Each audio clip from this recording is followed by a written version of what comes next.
সম্মানিত শুধু খেয়াল রাখবেন, হালালের ভেতরেই বরকত আছে। হালালে কি আছে? হারামে কোনো বরকত নেই। হারামে আছে সাময়িক উত্তেজনা আর উন্মাদনা। কিন্তু হালাল এর ভেতরে আল্লাহ তাআলা বারাকা ঢুকিয়ে দিয়েছেন।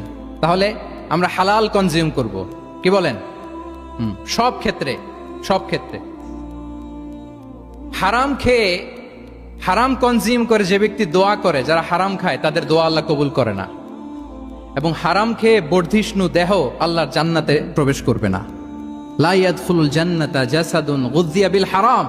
হারাম খেয়ে যে দেহ নাদুস নুদুস হয়েছে, ওই দেহ কখনো আল্লাহর জান্নাতে প্রবেশ করবে না। এজন্য খবরদার, আমাদের সবকিছু আমরা হালাল দিয়ে সাজাবো ইনশাআল্লাহ। বলেন সবাই। আমাদের অনেকে একটা ভুল করে, সেটা হচ্ছে অনেকে খাবারের ক্ষেত্রে খুব কনসার্ন, যেটা হালাল হইতে হবে, যেটা আমি কনজিউম করব এটার ব্যাপারে খুব কনসার্ন, কিন্তু অন্যান্য বিষয়ে তার আর কোনো খেয়াল নাই, ভ্রুক্ষেপ নাই। এরকম আছে না নাই বলেন? আমাদের সরকারি বিভিন্ন অফিসগুলোতে ঘুষ আছে না? ঘুষ আছে। দেখবেন সরকারি অনেক হিন্দু কর্মকর্তা গরুর গোশত খায় না। কেন খায় না? তার ধর্মে এটা নিষেধ, গরু খেতে চায় না। আচ্ছা, আবার সরকারি অফিসগুলোর অনেক মুসলিম কর্মকর্তা দেখবেন সরকারি কাজে থাইল্যান্ড গিয়েছে, চায়না গিয়েছে, খুঁজে খুঁজে হালাল রেস্টুরেন্ট খোঁজে। ওয়াইন খায় না, পর্ক খায় না। কারণ কেন খায় না? এটা ইসলামে নিষেধ। কিন্তু দুই অফিসারই, মুসলিম অফিসার, হিন্দু অফিসার, দুইজনই আবার ঘুষ খায়।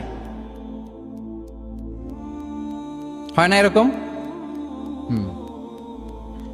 হিন্দু অফিসার গরুর গোশ খায় না, তার ধর্মে নিষেধ। মুসলিম অফিসার ওয়াইন খায় না, পর্ক খায় না, তার ধর্মের নিষেধ।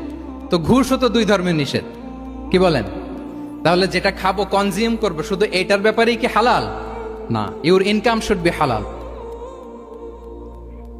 ইউর ফ্যাশন শুড বি হালাল, ইউর এন্টারটেইনমেন্ট শুড বি হালাল, ইউর রিলেশনশিপ শুড বি হালাল। আপনার রিলেশনশিপও কি হইতে হবে? এই তো আসল জায়গায় চলে আসছি এখন।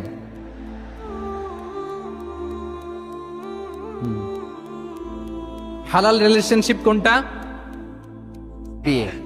এই পবিত্র বিয়ের মাধ্যমে আমরা এই হালাল রিলেশনশিপকে উপভোগ করতে পারবো। এর বাইরে আর কোনো রিলেশনশিপে যাওয়া যাবে?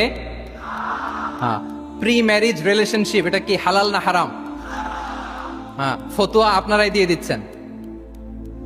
বলেন, বিবাহ বহির্ভূত যে কোনো রিলেশনশিপ হালাল নাকি হারাম? এক্সট্রা ম্যারিটাল যে কোনো রিলেশনশিপ বলেন হালাল নাকি হারাম?